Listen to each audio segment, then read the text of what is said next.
सबसे भ्रष्ट नेता कौन है तीन, तो उसमें नाम आएगा। बिहार में हम लोग सुनते हैं कि नेता दल बदलता है, लेकिन अशोक चौधरी ने ये तय किया है कि एक ही बार में, एक ही समय में खुद एक दल में, बेटी दूसरे दल में, दामाद तीसरे दल में, तो ये सर्वदलीय नेता हैं। तो अशोक चौधरी सर्वदलीय नेता हैं जो 57-58 साल में फर्जीवाड़ा से प्रोफेसर बने हैं।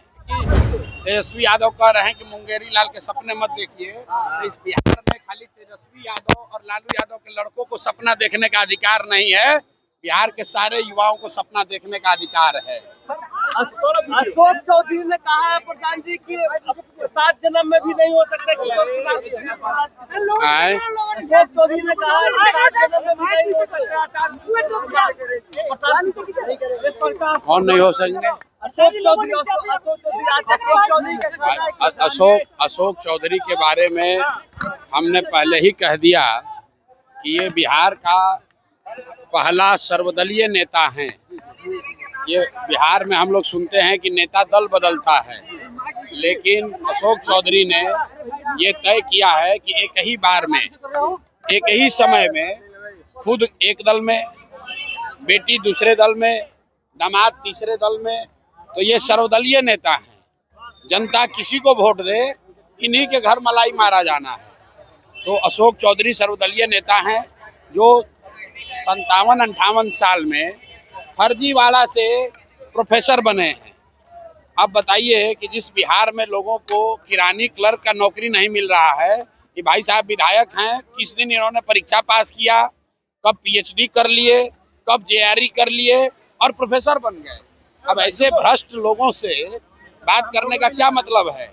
जनता इनको पहचान चुकी है। जीवन में चुनाव तो लड़ेंगे नहीं, चुनाव लड़ते तो जनता जमानत भी जब्त कराएगी, लेकिन मंत्री बनकर आजकल सरकारी खर्चे पर बिहार सरकार, बिहार के गरीब जनता के पैसे पर हेलीकॉप्टर से चल रहे हैं। हेलीकॉप्टर से चलने का शौक चढ़ा है, जनता उतार कर ले आएगी रोड पर, तब पता चलेगा 3 महीने के बाद।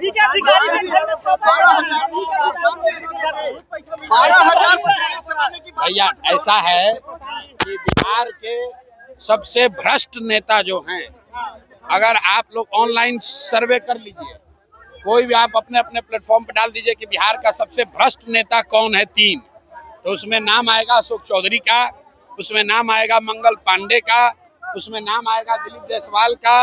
ये भ्रष्टतम नेता हैं सब। अगर किसी अधिकारी के यहाँ पैसा मिला तो सीधा कह देगा कि भाई हमारा नहीं है, तो वो तो मानेगा नहीं। लेकिन बिहार की जनता जानती है कि ये आदमी, ये तीनों चारों नेता इतने भ्रष्ट हैं। आप बताइए कि घर घर से जो वसूली हो रहा है बिहार की जनता में, जो भ्रष्टाचार का जो सामना करना पड़ रहा है, आखिर ये पैसा जा कहाँ रहा है? कहीं ना कहीं तो ऊपर जा रहा है। हम नीतीश कुमार के विरोधी हैं, लेकिन मैं जानता हूं कि नीतीश कुमार व्यक्तिगत तौर पर पैसा नहीं लेते, वो चोर नहीं है। लेकिन नीतीश कुमार के इर्द गिर्द जितने ये सब नेता हैं, चूंकि नीतीश कुमार की शारीरिक मानसिक हालत अभी ठीक नहीं है, तो पूरा बिहार से लूट के ही तीनों चारों पैसा जमा कर रहा है।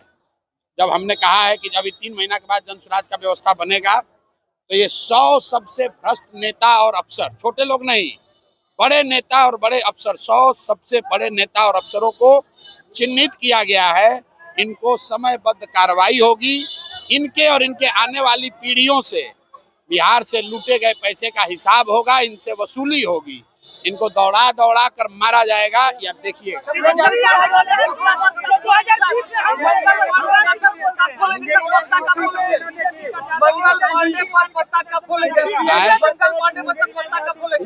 मंगल पांडे को के बारे में हम लोगों ने बताया कि ये पैसा लेके घर खरीदे हैं।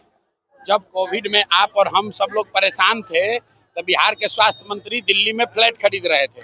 आप फ्लैट कहाँ से खरीद रहे थे? दिलीप जायसवाल से पैसा लेकर। तो 25 लाख रुपया तो उन्होंने स्वीकार कर लिया कि हमने लिया है। बाकी का 61 लाख का अभी जवाब नहीं दिए हैं। अभी हम प्रेस करेंगे, किसी दिन पटना रहेंगे तो आपको बता देंगे बिहार की जनता को कि बाकी का 61 लाख रुपया कहाँ से लिए। सर 12,000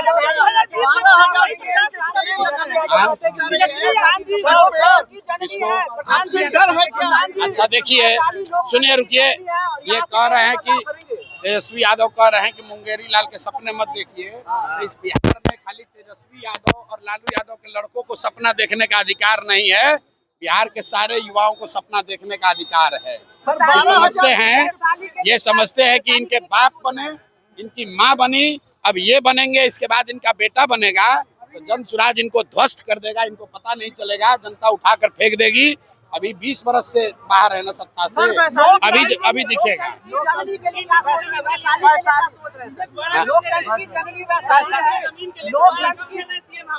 लोकतंत्र की जननी वैशाली है, इसके लिए क्या सोच रहे हैं सर वैशाली के लिए? कुछ अलग से नहीं सोच रहे हैं, वैशाली के लिए भी वही सोच रहे हैं जो पूरे बिहार के लिए सोच रहे हैं कि बिहार में बदलाव होना चाहिए, बिहार में बच्चों के लिए पढ़ाई और रोजगार होना चाहिए, पलायन बंद होना चाहिए।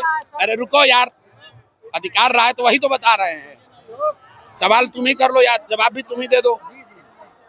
भाई मेरे, वैशाली के लिए भी वही सोच रहे हैं जो पूरे बिहार के लिए सोच रहे हैं। बिहार में बदलाव होना चाहिए, लालू नीतीश के राज का खात्मा होना चाहिए, यहाँ पर बच्चों के लिए पढ़ाई रोजगार होना चाहिए, पलायन बंद होना चाहिए, भ्रष्टाचारियों को जेल जाना चाहिए।